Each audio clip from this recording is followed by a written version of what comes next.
Take a look at the bold man, musical legend. Oh man, he's got a few clunkers though. What's with this trumpet so low? On this Make It Stop.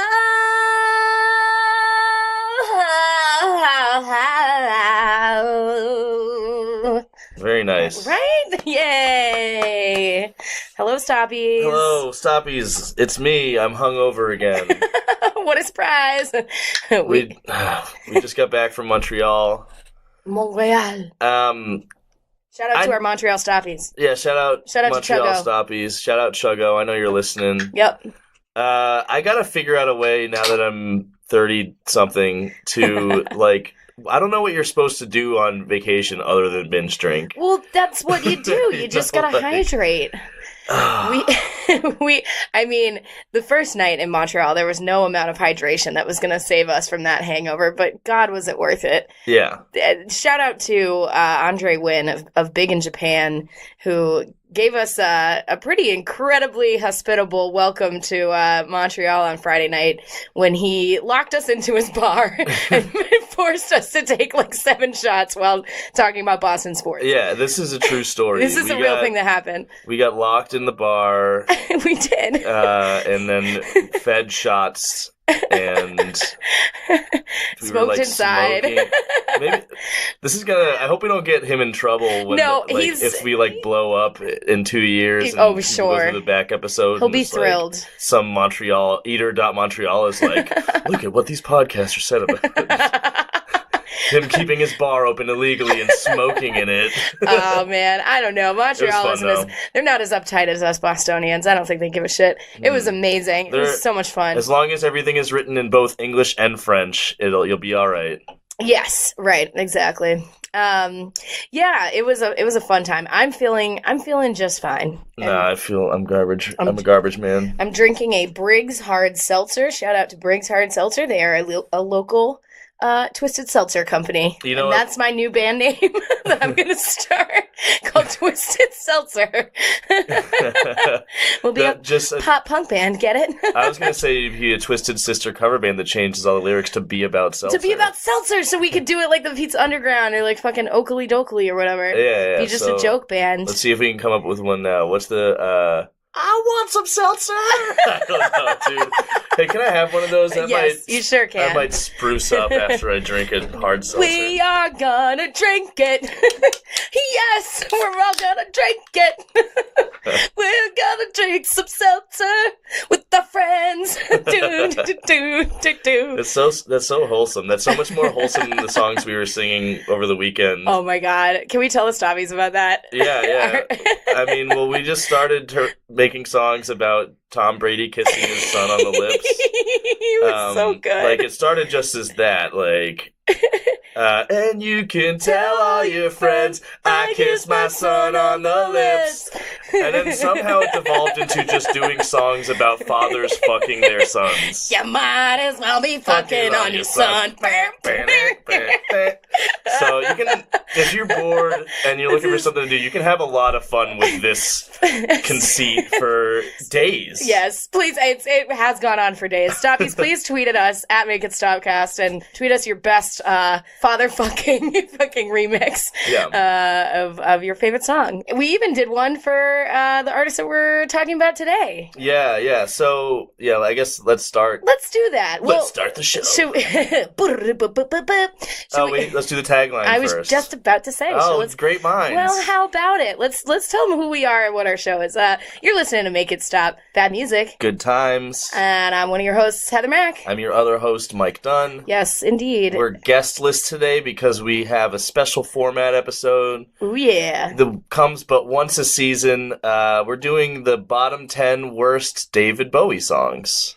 Oh, wait, can I do one quick thing? Oh, yeah. I just want to do, before we get into to the artist of the day that we're going to be discussing, I want to give a shout out to all of our loyal and trusty Stoppies out there who got us officially to 5,000 downloads. Woo! That's a fucking lot for, some idiots ranting in a closet. It's true, and we don't do, any promo for this. We don't know what we're doing. I don't know how anyone is finding us. It's unbelievable. But it's cool. Yeah, it's very fucking cool. We have fans. We have people that we really don't know at all that comment on our shit and stuff. So shout out to them. Thanks. We appreciate you. Thanks for anyone who's told their friends about us.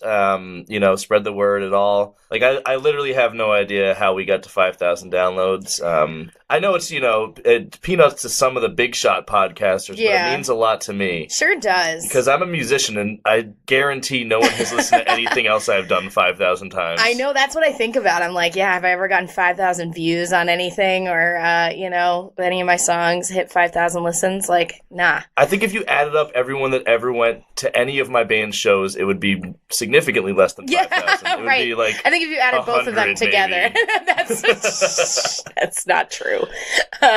But so we appreciate you, Stoppies. Thank you. Keep spreading the word. Yeah, it's pretty dope. It is dope. It's dope to be appreciated, and we'll keep bringing you quality content about fucking your son.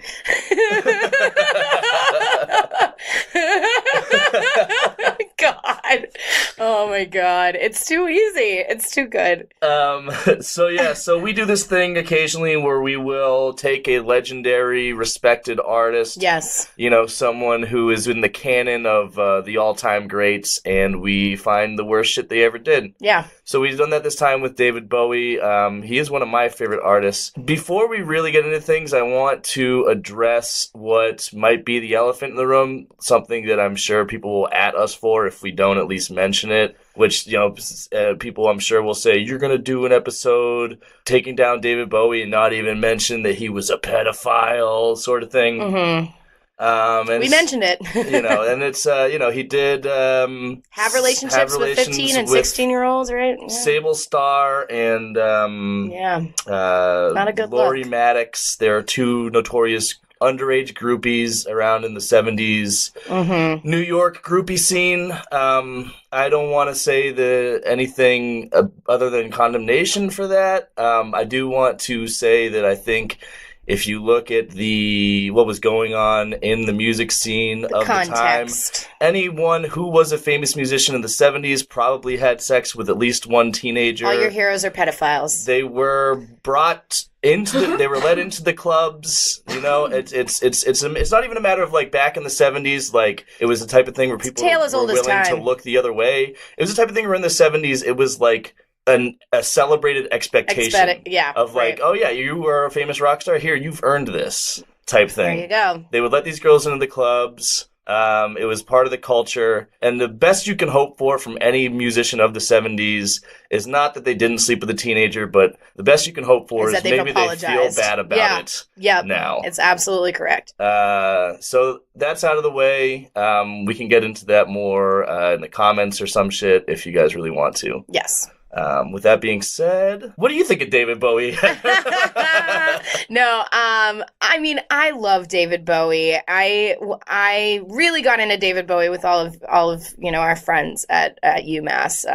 But I obviously knew and appreciated him for his spot in musical, history, and actually not a spot, like just generations, which I think it's really appropriate that we did Prince and now Bowie, because I think both of them were like these singular, very multi-dimensional, complex, uneven artists that were also musical geniuses and had really visionary artwork. And also, that got a little too big. Their vision got occasionally too big for their britches, and they made some massive flops, which is why it's fun to kind of talk about those mistakes. But in the context of music in general, David Bowie's incredibly influential, and I very much enjoy what I have listened to of Bowie, which I think is a smattering from many, many different albums. But I can't say that I've ever taken like a deep cataloging look at David Bowie's music. Sure. So for me, Bowie is one of my favorite artists of all time.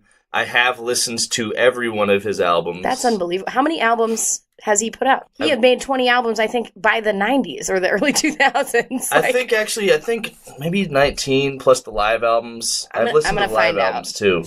But it's a lot. His work, basically from 1969 up to 1983, I think, is infallible. I think that entire string of albums is excellent. He didn't have any bad albums from that time. There may be some bad songs here and there.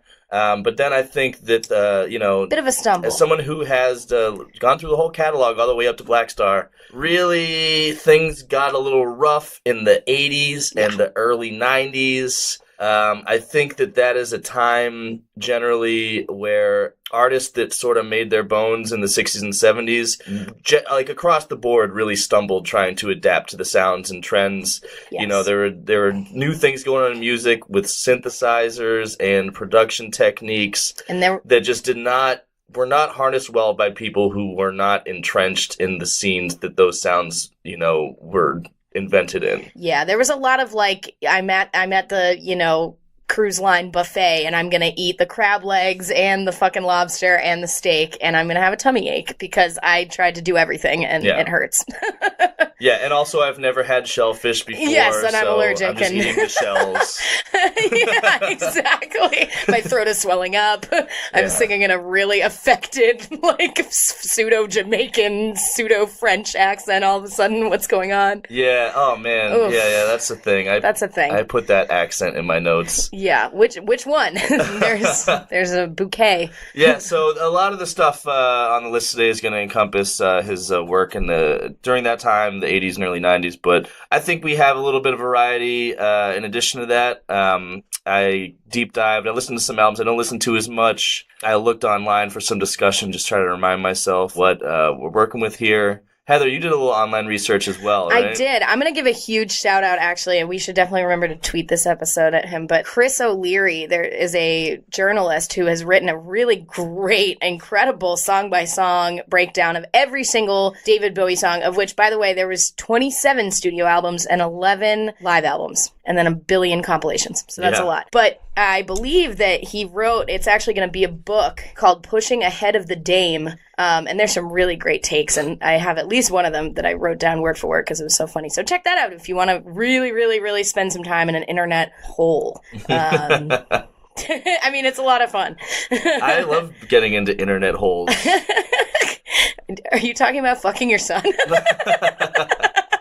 I don't know. Should we get into this? I think I don't know what else to say about this other than, like, it's if you've only heard like Ziggy Stardust or Let's Dance or the Berlin trilogy stuff, if you've never really gotten into the later period Bowie stuff, never really got into the deep cuts, the quality of these songs is pretty shocking. I think. But in general, I think you should get into those deep cuts. And even this inspired me to like spend some more time with David Bowie because there are some really, also some great gems that you wouldn't know about. But we're not talking about those today. That's definitely not what this podcast is about. This is about some bad shit. And most of it just comes from pure, ostentatiousness. Just like, I can do whatever the fuck I want. I can shoot someone on Fifth Avenue, and they'd still vote for me because I'm David Bowie. Well, yeah, that's a crazy thing. I don't want to show our hand too much, but I will just say that there's at least one song from the album "Never Let Me Down," 1987. Yeah. And that album is like one of the top-selling Bowie albums of all time. And it's bad. It's just, between this and The Return of Bruno, what the fuck good came out of 1987 other than me being born? Honestly, that is maybe the worst year on record. It is, yeah. I think it's like me being born and RoboCop. That's all we got. In that order. All right. But yeah, let's get into the actual countdown now. We'll start with number 10. This is all right, so this is Join the Gang. Sure is. It's off of the first David Bowie album, the self-titled David Bowie, 1967. This whole album is fucking bonkers. And I wanted to, if there was a top 20 worst Bowie songs, there'd be a lot more songs from this album. But yeah, let's get into Join the Gang. All right, let's go ahead and do that. Switch off now that she's joined the gang. Arthur is a singer with a band. Arthur drinks 2 bottles just before he goes on stage. Look at Arthur rave, all the kids are paid. They want to see the croaking man who joined the gang. You won't be alone, we've all got very... Okay. Yeah, I mean, I don't know. This whole album is like, it's all just stories about shit. Mm-hmm. And this is a story, I guess, about like drunk or drug addicts hanging out. Yeah. Like, I can't tell if he's like moralizing or not, but it's a weird look for Bowie to be like, oh, you shouldn't do drugs or drink. Yeah, I know, right. In this like weird, like children's nursery rhyme kind of cadence. My first note, I just wrote a honky tonk teddy bear picnic of bad ideas. It's also got a sitar in it. It's got, like, gargling and fart noises at the end. Yes, there are so many fart... Yeah, I said, an extended dolphin farm animal fart breakdown is what I described it as. Yeah, it was weird. It's like if the Kinks kind of tossed off a children's song, you know what I mean? Like, it felt very, like, we are the village green, but, like, not clever. Yeah, the whole album is or essentially... melodic, or good. It's like a novelty version of the Kinks, like the whole album sort of is. And, like, the Kinks did a really good job with that, so if you're gonna, like, try to rip them off, like... Maybe don't. Like, do David Bowie. Yeah. Well, I mean, I don't think David Bowie knew how to do David Bowie yet at this point in his career. You know, like, he knew how to play piano, and he was skinny, and somehow lucked into a record contract with these songs. Yeah. Luckily, he turned into David Bowie after this, but yeah, if you listen to that first album... Dave Smith from Sussex. What's his real name? No, his name was David... It's the same guy, the guy from the Monkees. What's his name? David... No. Davy Jones. David Jones. Yeah, there we go. Yeah, no, it's a bizarre album. From Brixton. If you listen to it, I kind of just picked a song at random from it because they're all bad. Yeah, there's some weird tonal shifts. This one is specifically bad though because there's it's like there's like these extended breakdowns that make no sense, and then it goes back. The part that we played to you is pretty straightforward, but there's a lot of weird psychedelic atonal. I don't know. It wasn't good. No. There's a lyric where he just says doing nothing altogether very fast, which I believe is an apt lyric to describe the song and probably the album. Yeah. Yeah. I thought it was really bad, actually. I thought it was worse than some of the other ones. No, it's definitely really bad. Yeah. Every song off of that album is very bad. Yeah. I don't recommend it. Oh, and I do recommend it. You should check it out if you haven't listened to it because it's interesting. It's interesting, but, not good. Not a single good song to be found on it. Weird. And the only reason that this list isn't just 10 songs from that album is because, I guess he made bad music in various eras. Yeah, and you want to give the whole dizzying spectrum of badness to our honest and loyal Stoppies. Yeah, we don't want to hold back. So I guess speaking of which, for the next song, we'll jump ahead to 1999. 99. This was weird. I looked into the backstory about this album. Do you know about the backstory of this album? Not too much, no. I know it's my least favorite 90s Bowie album. The album is ours. The song is The Dreamers. We'll play the song. We'll get into it. Okay.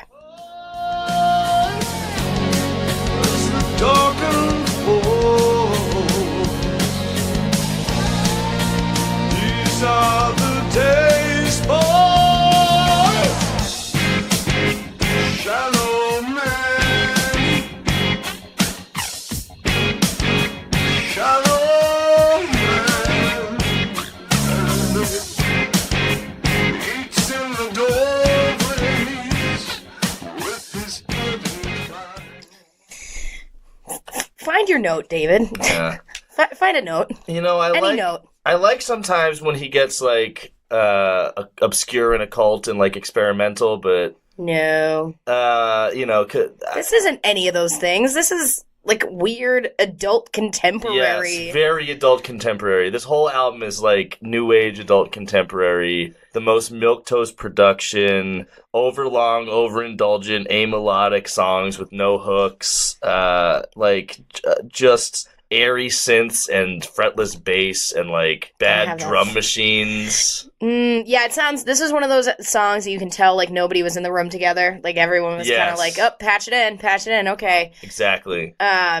Yeah, so I couldn't understand a single thing he's saying. He's so like he's just like moaning and can't enunciate anything. Like there's definitely a big theme running through a lot of these terrible Bowie songs is that like he's just mush-mouthed or like putting on a fake patois or some sort of weird affected accent. And he really goes like, where are you going? No, you don't know where you're going. And I mean, look, he's never had necessarily the strongest vocal melodies. He's always been more of a, using his voice sort of as a textural component Yes. or whatever, than actually crafting like earworm melodies. But this is just like, Well, at least he could be doing this over any song. yeah, and at least the texture's not like cheap ass fucking like burlap like from that sad RuPaul's Design Challenge that we watched the other day. Damn, girl, how was Vanjie not on the bottom? But anyway, Yeah, and She was wearing I a actually was rope. kind of impressed with the burlap trousers. I mean, that's hard to pull they were off. falling apart, but just like this song. But anyway, I'm glad they finally got rid of Raja O'Hara. it was time to go. She's Sorry, a Raja. salty bitch. Sure is. Anywho, the fabric on this one, not great. Not a texture that I want near my face or near my heart. Yeah, see, I don't get burlap from this. I get like A, you know those a like cheap sateen. frosted, those like the glass like ice cube windows they had in doctors' offices in the 80s. Like Yeah, what? that's. I feel like this That's song the is like texture of this- filtered through one of those. Yes. Okay. I'm feeling like this is wearing like cheap, limited to like fake silk pajamas. Sure, This song is yeah. definly wearing those. I think he's wearing that on the cover of the album. Oh yeah, maybe that's why. He looks like a dental assistant on the cover of the album. He's like holding himself, but I don't know. Yeah, it's a very strange album. it cover. is very First of all, the font choice is interesting. It's like an old English tattoo. Yeah. Like motorcycle tattoo for David, and then Bowie is like a sans serif, but with a gigantic stretched out O. And what is going on? And you've got Bowie with long hair in like a Backstreet Boys white jacket. Yes, this is giving me a lot of Backstreet Boys here. Holding short-haired Bowie in the dead short-haired Bowie corpse in his lap. Under, They're both like, dressed like Backstreet Boys. Under like harsh fluorescent lighting and like what is happening? And then there's a barcode on there for some reason. For some reason, because he's just a product and he's just pumping it out. So you said you had some insight on the recording of this album? I or guess I something? don't have a ton of insight, but what I found out that was interesting was that it was all the songs for this album were written as a soundtrack for a video game called Omicron. Really? So that's a thing. Like a PC game? Like the Alex that your husband would play? Yeah, like the Alex, my husband. Yes. Let me go to the Dunn research contingency. Give me 1 second. Paul Dunn, hold on.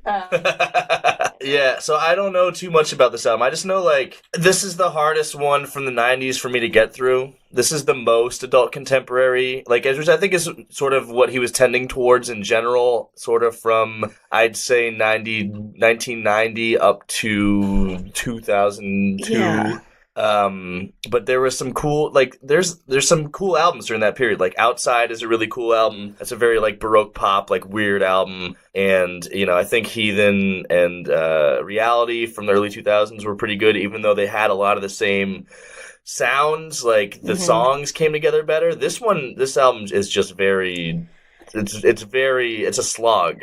It is a pristine, crystalline Ooh. slog. Yes, that is correct. That is such an apt description.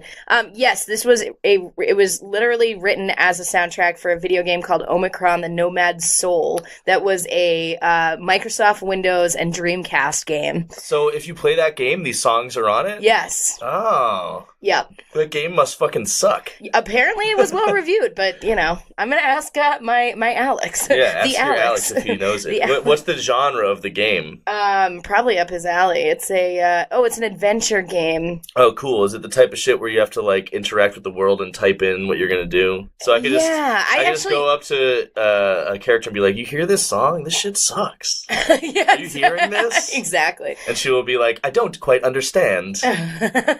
Could you say that again? In fact, I will on my podcast. In many years.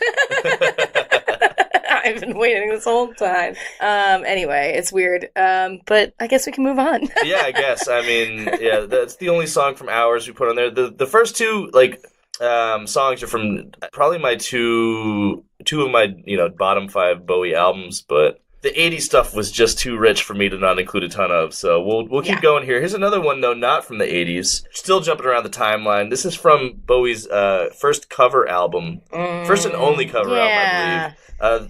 The dashed off 1973 album Pinups. This is a cover of a Yardbirds song called Shapes of Things.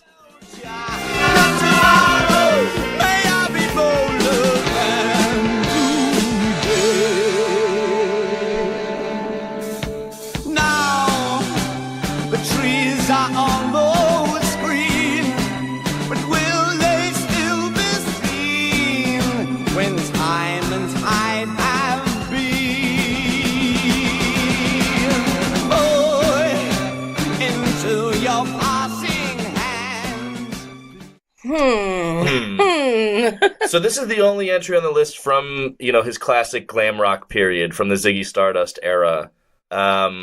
It's hard to find bad songs from that era of Bowie. He really was killing it, but I don't know. This is an odd duck. Yeah. So it's a Yardbirds song originally. Originally, yeah. And I feel like in trying to put his own spin on it, it's just annoying. Yeah. It's got these dissonant strings, dissonant horns, and like cheesy vocal effects. Yeah, the vocal effects really the little drummer boy parum-pa-pum with the exaggerated like banshee cavern moan vocals, like whoa, wow, like he sounds like an old man falling down the stairs perpetually. Like I don't know what's going on. It's a shame. Yeah, it staggers a lot with the drum beat, and it really never gets going. Yeah, right. It sounds like it's leading to something, and then it just starts again back at the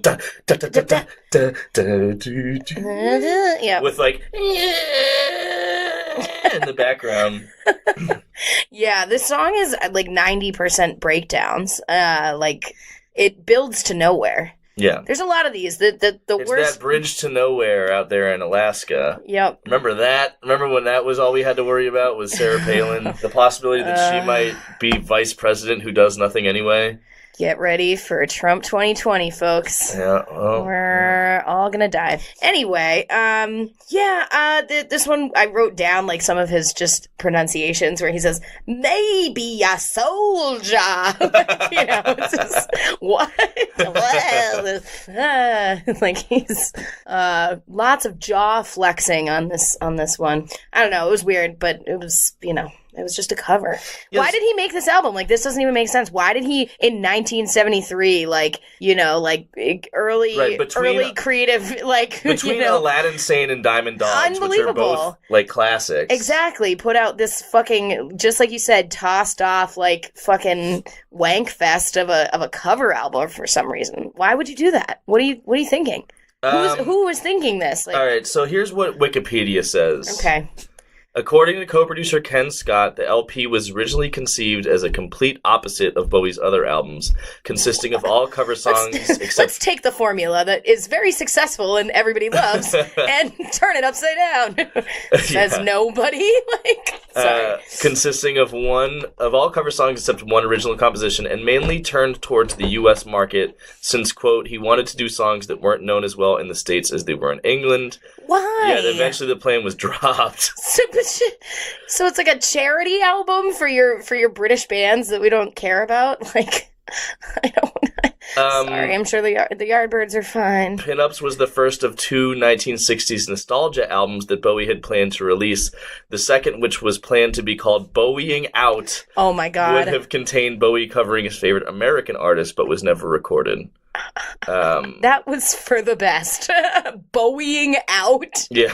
Like, I'm bowing out of this fucking So I don't know. I guess he just wanted obligation. to bring back the '60s and take a break from Yeah. writing good music. And He wanted to retire at like 25 or something. Like, put my feet up. Yeah, I'm over it. Next. Sure, yeah. Now we can get into the real juicy stuff. Ooh, God. Damn. Yeah. We're getting into 80s Bowie. This is... Oh, yeah. We're entering the absolute nadir of this man's career. And what better way to start things off with 80s Bowie than Dancing with the Big Boys?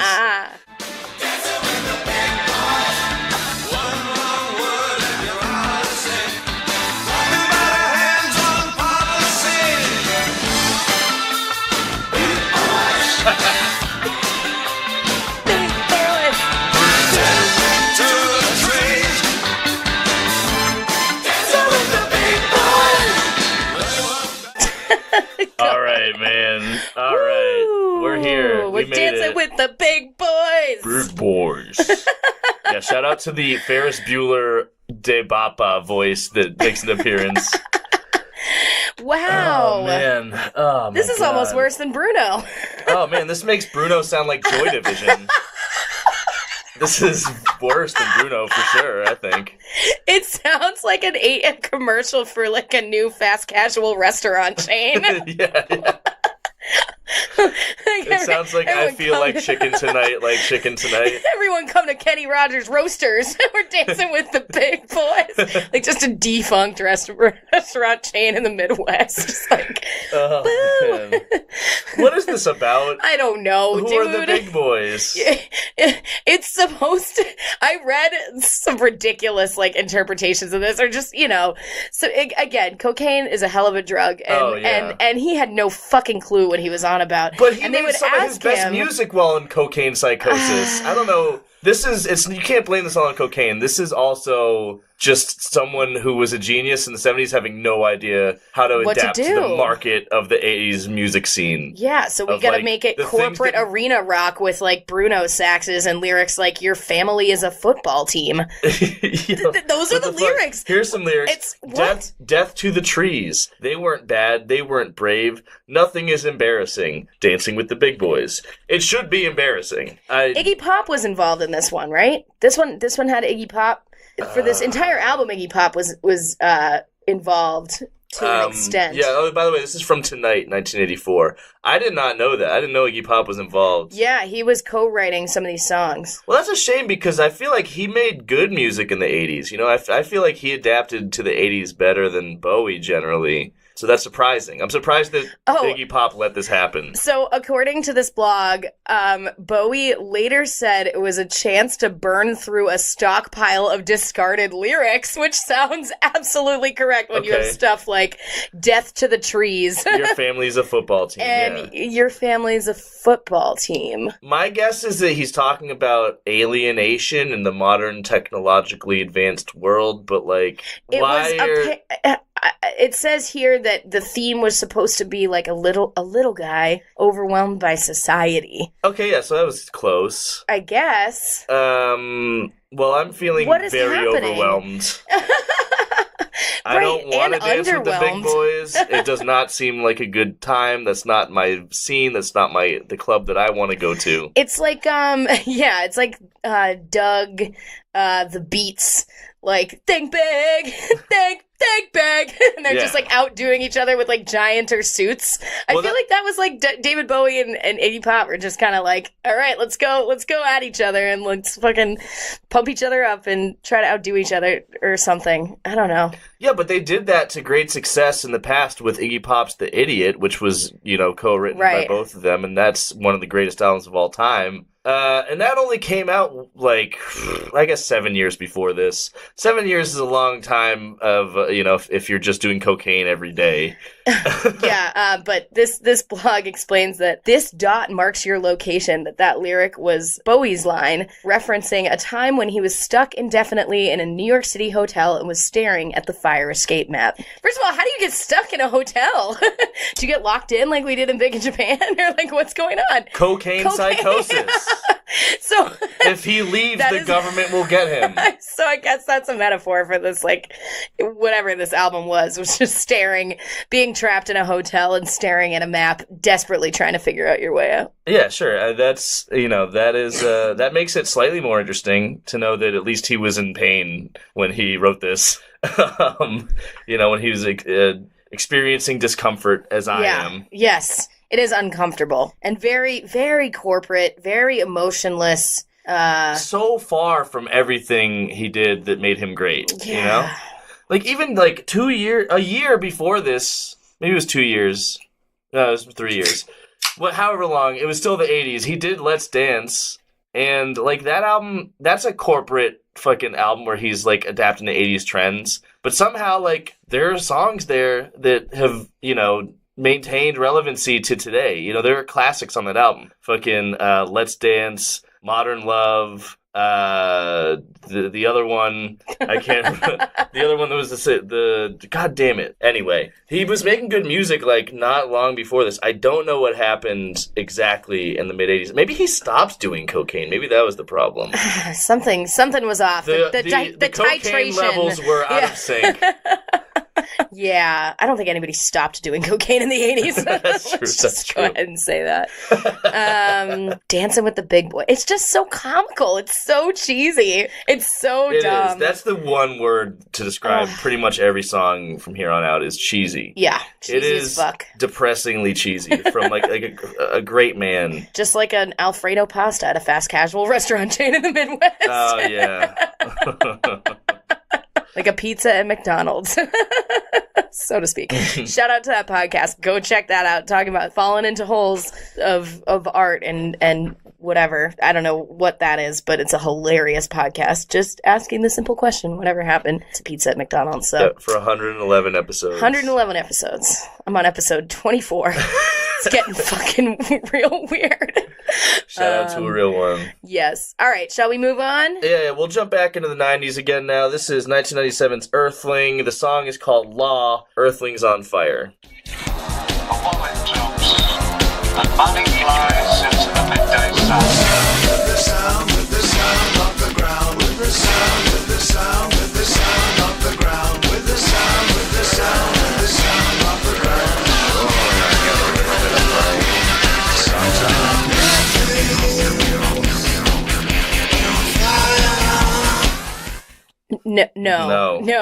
No. That's not how you do that. What? Do what? Do what? You know what's crazy? Hurt me? He's very effective at it. There's some Bowie fans who consider Earthling to be like a classic. They think it's one of the best like later period Bowie albums, and I just have never understood that at all. I mean, it's as if someone gave him a floppy disk with like some break beats and like synth pads and orchestra hits, and he just like put it into a sequencer randomly without listening to any of it. No, he had a cat fall asleep on it. Yeah. Just whenever came out was the song. Like, I honestly wonder if he was like, let's see if I can make a song on my computer without listening to it. Let's just see what happens if I just place these samples. This song is so fucking bad. It's not even a song. Like, at no point in the track's 5 minutes does it actually become a song. It's a boingy sound collage. Yeah, spacey alien bass, like futuristic fart noises. Oh yeah, and the chuggy industrial guitars are in there too. Just making little appearances. I said, this song sounds like it was performed inside of a washing machine. Yeah. Inside a washing machine by a washing machine. It's just someone just put ambient mic into a laundromat.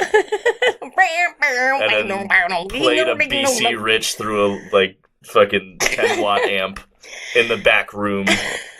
For art. I guess. Yeah. It's really fucking bad. I don't know how you can listen to this and not cringe. Like, Bowie Stoppies who like Earthling, like, hit me up and just explain yourselves. What's going on?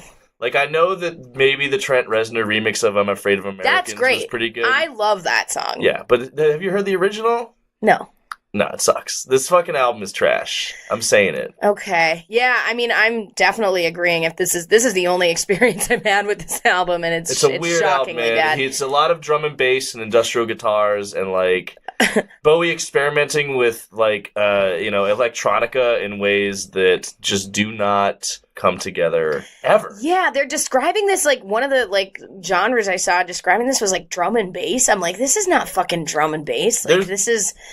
There's other songs in the album that have like straight up drum and bass. But also, who wants David Bowie to do fucking drum and bass? I don't know. Like nobody wants this. Nobody wants this. Not good. No. Next. Yeah, we're gonna keep it a tight 60 today, aren't we? I'm excited. Well, we'll find out. We'll find out. That's what we always think. We always think that. All right, so we are doing the last song from the 90s. Everything else from here on out is in the 80s, but this is from 1993. Black Tie, White Noise. Don't Let Me Down and Down. I keep my love for you. No place to hide, no way to fall.